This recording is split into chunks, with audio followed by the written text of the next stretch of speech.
Hola, buenas tardes. Aquí mira, haciendo un videíto aquí en vivo en el rancho Los Actores por una escena de una película.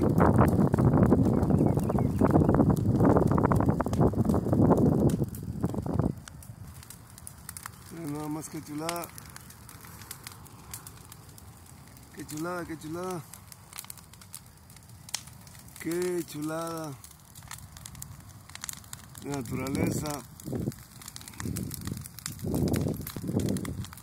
para una escena al estilo Tierra Caliente de La Regidora del Sur. Una película con mucha realidad y historia como las que hay en Tierra Caliente. Sí, señor. Saludos para todos desde aquí, desde el rancho Los Actores en Cosmen, Texas.